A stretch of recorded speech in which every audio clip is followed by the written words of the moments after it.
Alright, so this section is going to be about coding standards, and we're going to use a process called linting. So what linting is it's some software that will run on your computer that checks your code to make sure that you're using the correct coding standard, that you have like the correct number of spaces, the syntax, the indentation, and just looks for obvious coding errors to try to keep you away from having those syntax errors that we talked about in the previous lesson. So in order to do this, we're going to use a few things. We're going to use an application called ESLint, which has a plugin that goes into our VS Code editor. But in order to install ESLint, you're going to need Node.js. So if you don't have Node already installed on your computer, you're going to want to jump on over to nodejs.org. If you want to see if you already have it installed, open up a command prompt and you're going to do node-v, and then if it pops up a number like this, that means you have Node.js installed on your computer. If it doesn't, then that means you need to install it. To install it, all you have to do is, I would choose this LTS version here. This is going to be the stable version. Click that, it'll download, and you just have to run that installer and you are good to go. Alright. On your VS Code, go ahead and click this extensions, and we're going to type in ESLint, and go ahead and click the first one here and go ahead and hit install. So this will install the ESLint extension into your computer, which will allow you to use the editor to see what the errors are that you have in your code. So once it's installed, looks good, and there we are. So we will configure this in the next section, but if you have ESLint plugin installed and Node installed on your computer, then you are good to go.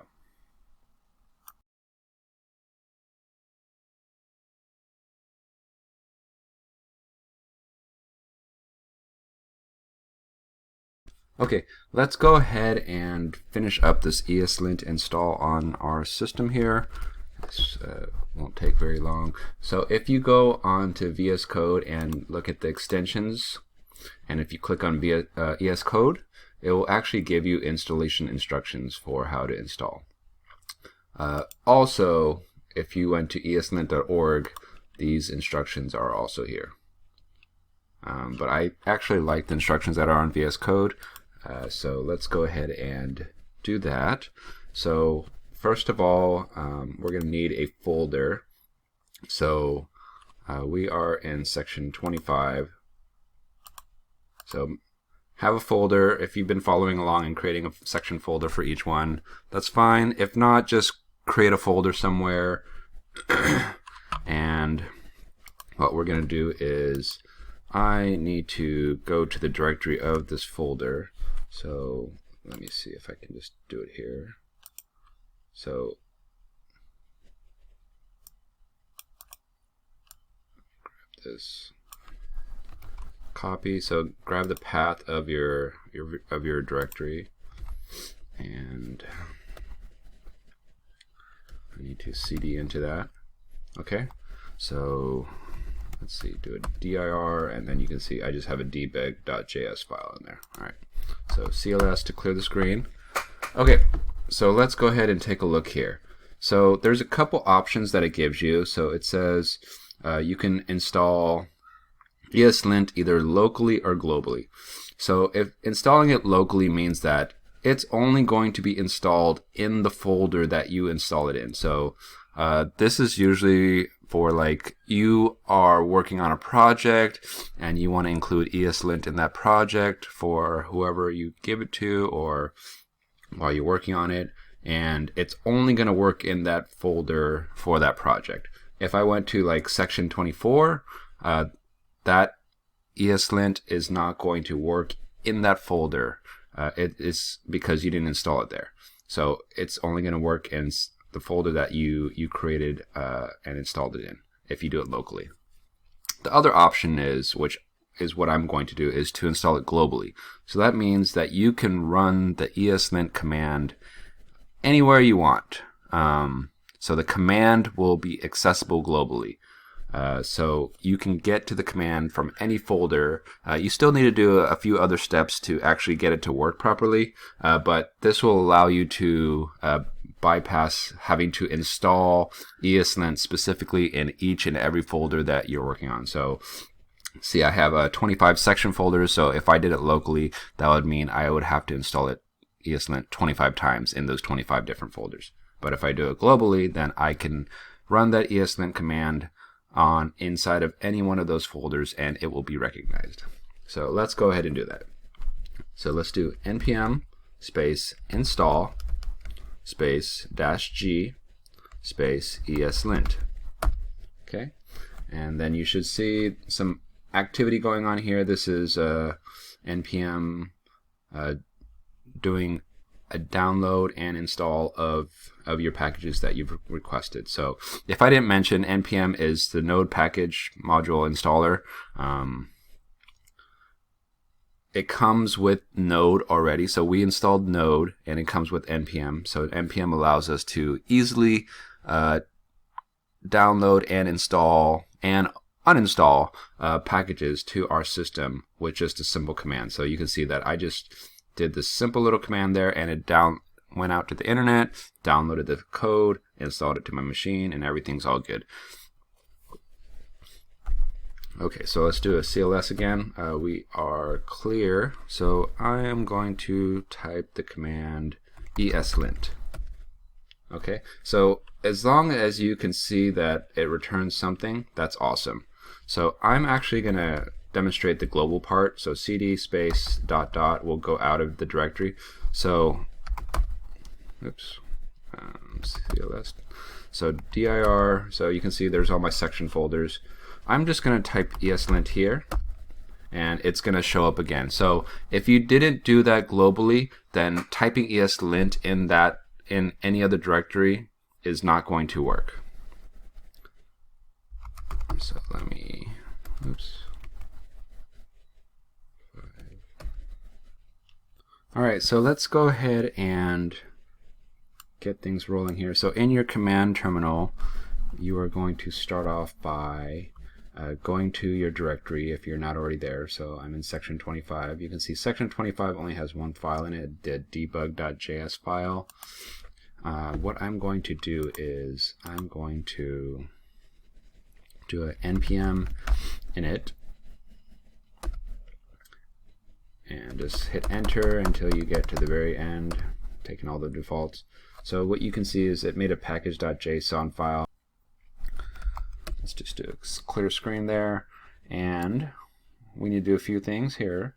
So let's create this ESLint file. So ESLint --init, and it's going to ask us some questions. So if you want to check syntax only, you can do that. Syntax and find problems, you can do that. We're going to do this bottom one here to check syntax, find problems, and enforce coding style. And we're just going to choose JavaScript for the next question. None of these because we're not using a framework. And browser is fine. And we're going to use a popular style guide. And just go ahead and choose Airbnb. And what file format do you want? We're going to do JSON. And it's going to do some stuff, ask you a question to install some additional things. Go ahead and hit enter. And it's going to install.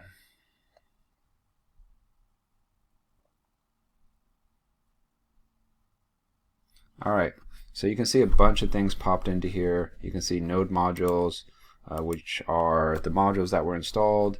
You can see a package lock JSON, so just leave that one alone. That's just related to npm also. But we get this ESLint RC file, which is related to ESLint.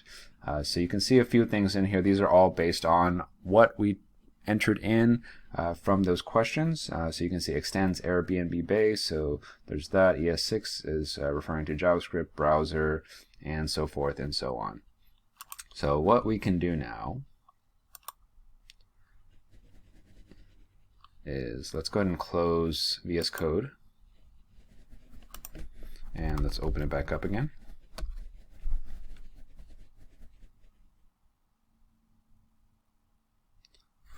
And if we do Control-Shift-P, oh, there we go. Actually, you don't have to do that. So you can see after a few seconds, it takes a few seconds for ESLint to start running on here, but after a few seconds, it highlighted all these things.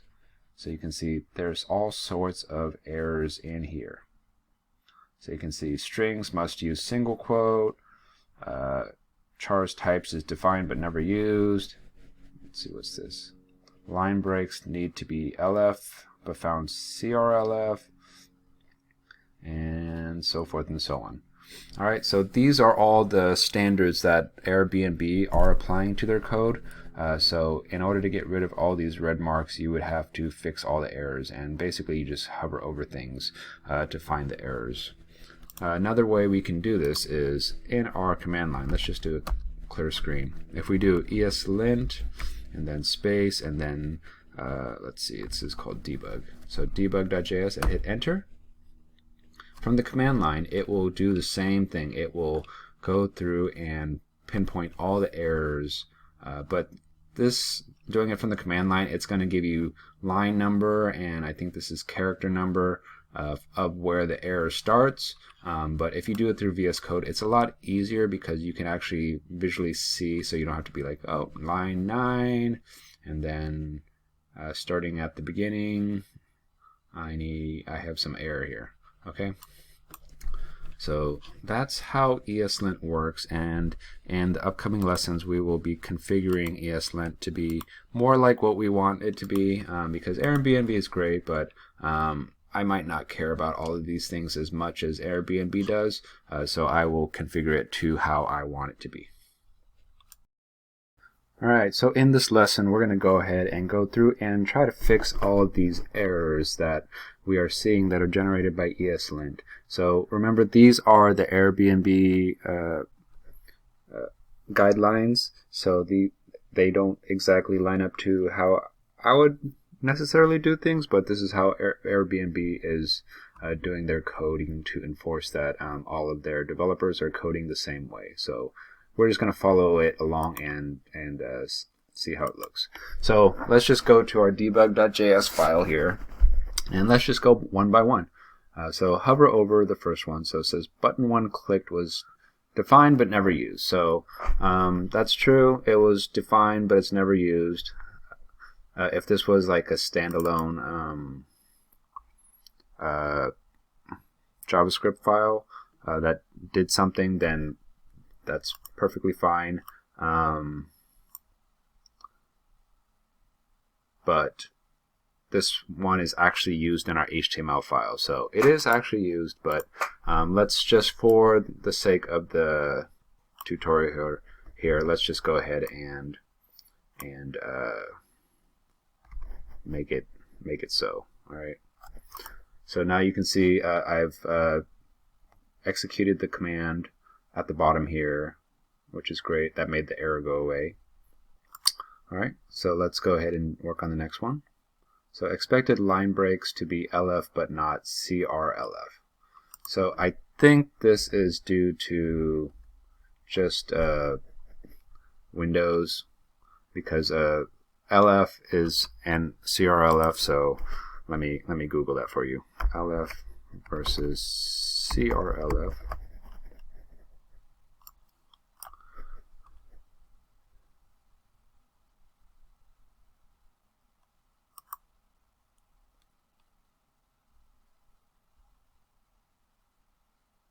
So CRLF is a carriage return, and LF is for a new line.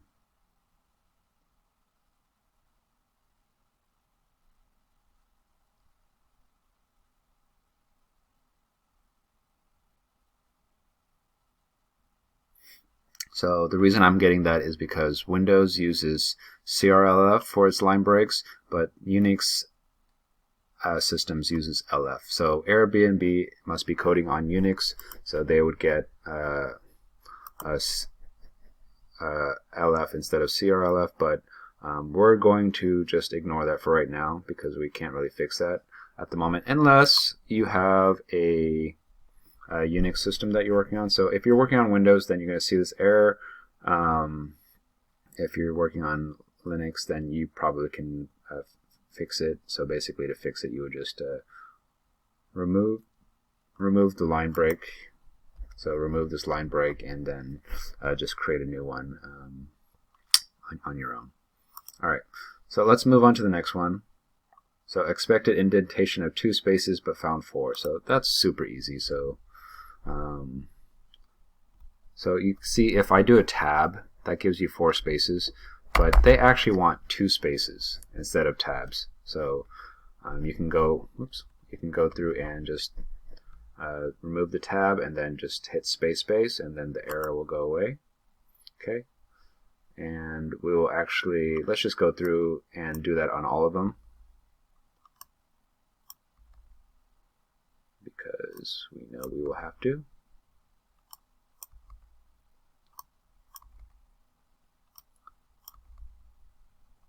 So this is all coding styling standards. So some developers are very adamant about using spaces over tabs and just kind of go with what your team is doing unless you have a strong preference of one way or another.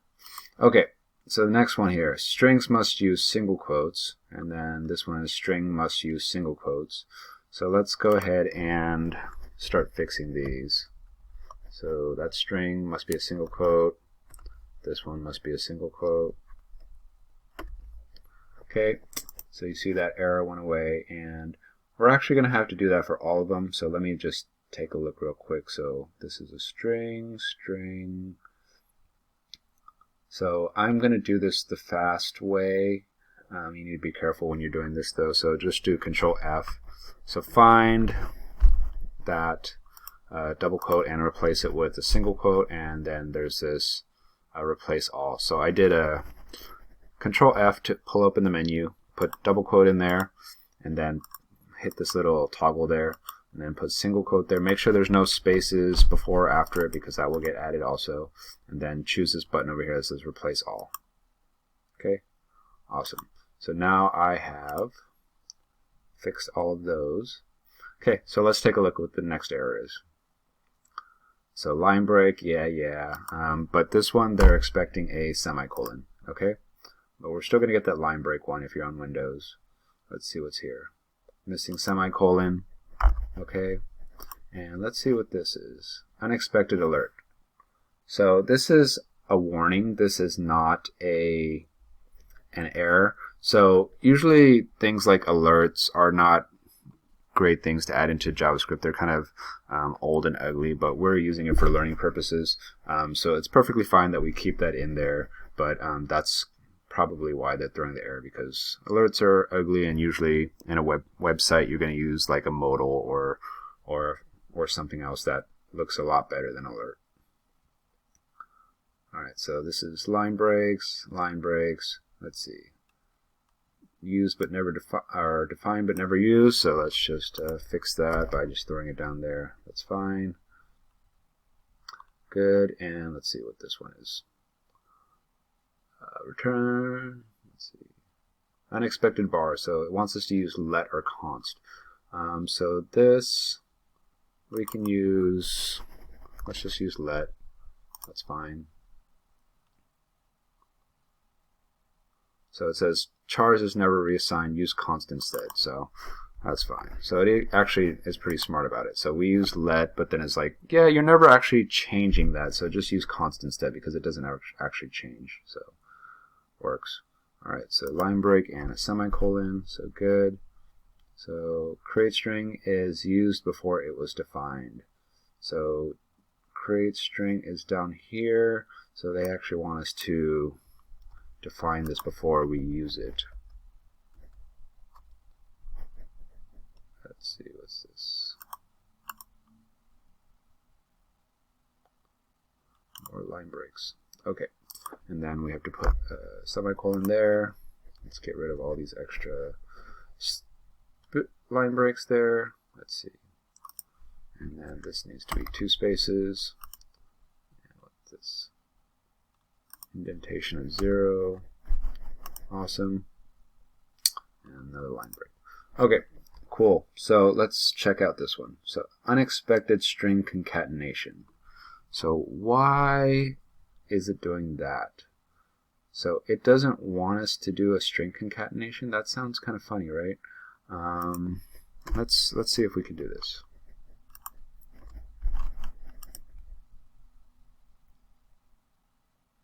Strings must use single quotes. Interesting. So I am not quite sure what they're expecting here. Unexpected string concatenation. Let me see if I can Google this real fast. Airbnb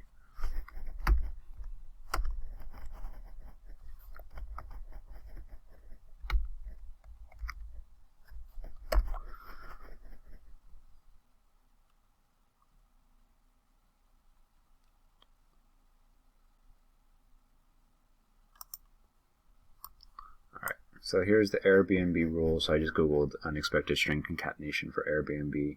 So suggest using template literals instead of string concatenation. So instead of using this format where we're using the plus and all that, they want us to use, this is called a string literal. So let's try that out. So let me dock this over here.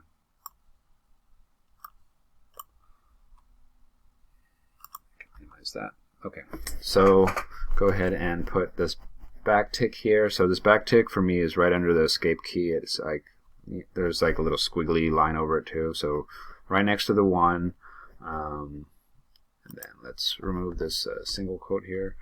So, and then we need to do this with the $, and then curly brace, and then curly brace, and then a backtick. Okay. So it looks like that fixed the error, and apparently these two are equivalent. This is just a new ES6 way of doing things. So ES6 is the JavaScript specification. So if you ever hear ES6, just know that that's like the new version of JavaScript. So we can use template literals instead of string concatenation, which is what they want us to do. So what's missing here? Let's see, probably a semicolon. Yep, semicolon. Awesome. So it's good to have Google up if you don't understand what's going on, obviously. So it's a line break, line break, line break, line break, line break. All right, so we're about halfway down here. Let's find this one. So button click was used before it was defined. That's true. Button click is down here. Let's move that up.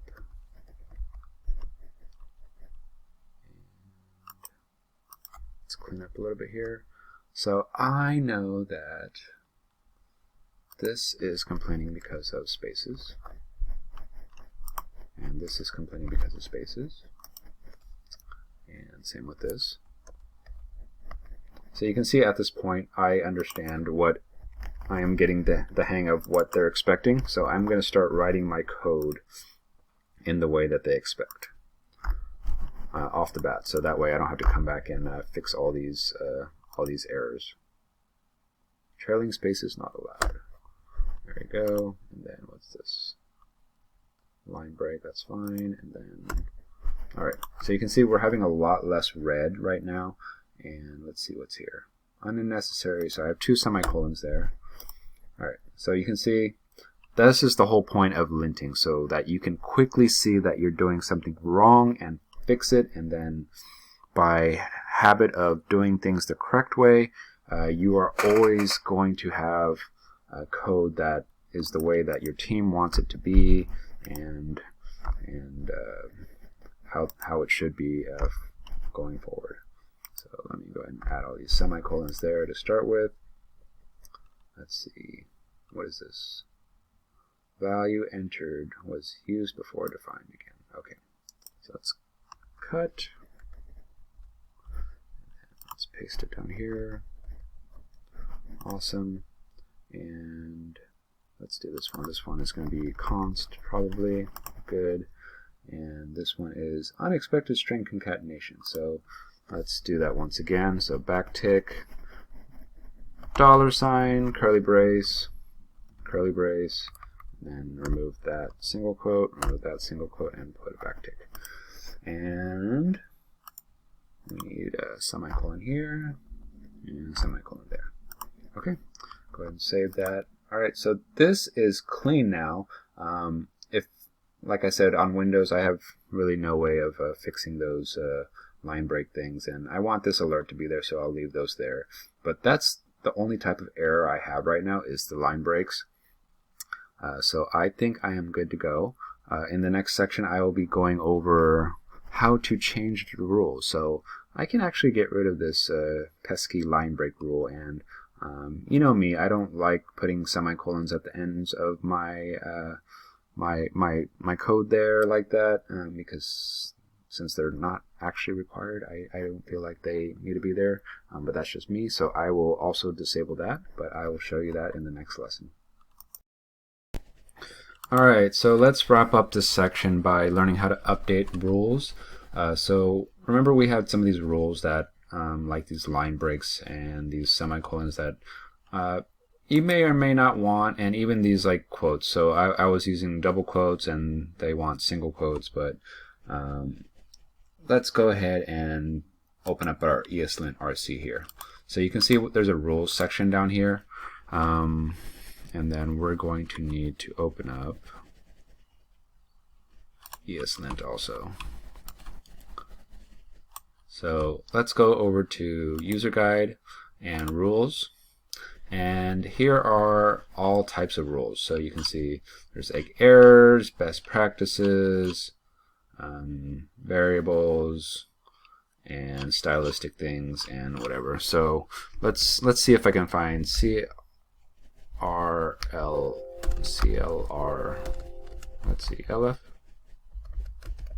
Alright, not finding it there. So line break,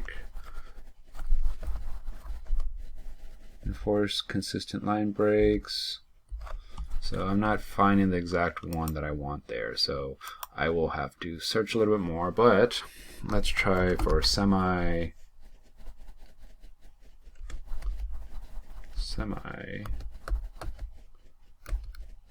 disallow unnecessary semicolons. So that's good, we want that. Require or disallow semicolons. So that's probably the one that we want. So if you go ahead and click on that, let's see, you can see that with or without, and options, always, never. So always require semicolons at the end of the statement, never disallow semicolons at the end of statements. And let's see, so examples of incorrect code. So with always set, then this is going to error because there's no semicolon there. And then with always set, this is going to pass. And then with never set, that's going to happen. So let's go ahead and do that first. So inside of rules, hit the enter, and then do double quotes, and then type in semi, then colon, and then you can see it actually gave us some options here. So error, warn, and off. So let's just do off here and do save, and let's see what happens here. So I think I need to put a space there. Let's see here. Okay, there you go. So you can see that I removed the semicolon now, and it's not throwing the semicolon error anymore. It's still throwing the line break error, but what I can do is I can just Control F and then semicolon, and this is probably not something that you typically want to do with semicolons because sometimes we actually do need them, but all of these are at the end of lines that I can remove easily, so I'm just going to bulk remove them. Alright. Okay, so that one is fixed.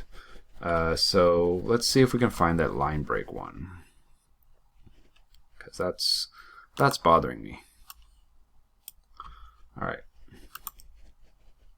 So operator line break. So here, right here. So enforce consistent line break styles. So let's see.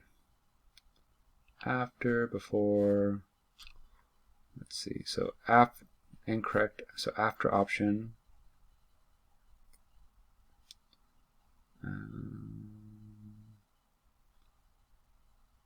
So this is if you can have a line break before or after something. So let's just play around with this a little bit. So let's see if we can get that to go away. So let's put a comma here after this, and then put line break style. And then let's try off. All right. Oops. And go back to our debug.js. Hey, look, all those errors are gone now. Let's see what this one is. New line required at the end, so that's perfectly fine. So there we go. So I've gone ahead and updated the rules. So now, Windows user here, I am not getting those weird line break errors, and we can probably get rid of this warning too. So let's see. Let's see if we can just find it in here. So it seems pretty smart. So alert. So no alert, and then off, and save that, and there we go. So that warning is gone too, because we want to allow alerts in this code. So there we go. So we're using Airbnb style, but we've modified it a bit to work with how we want to do things. And even if we wanted to like allow string concatenation, we can change this one too. But I'm going to leave that as is. Let me show you where the Airbnb styles are actually. So in the left side here, you can see node module. So expand that, and let's scroll down until we find ESLint config Airbnb base. Open that up, and then you can see there's a rules folder here. So in this rules folder, there's a bunch of JS files. So if you go into each one, you can see these are the rules. So you can see all sorts of things. Let's see, style, variables. Let's see. No label var. Disallows labels that share a name with the variable. Okay. Let's see. Yeah. So if you want to look through here, you can see what they have actually set. Do not edit these though, because editing these would not be helpful, because these are being downloaded when you do that. When we did that npm install, these are being downloaded at that time. So if you were to share this project with your neighbor, he wouldn't get any of these changes that are in here, because when he's going to do an npm install, it's going to grab whatever is out on the server, out on the internet, for what the values are. So you cannot change it here. If you want to change things, you have to do it in the ESLint rc.json to override the rules, and then you can give him that file, because then he would have that locally. But do not edit any of these, because they would change on your system, but they wouldn't be changed on anybody else's system. So pretty much this is for you to view only. Don't change it, because it's not very helpful for you to change it. But it's a good place to kind of look to see what there is.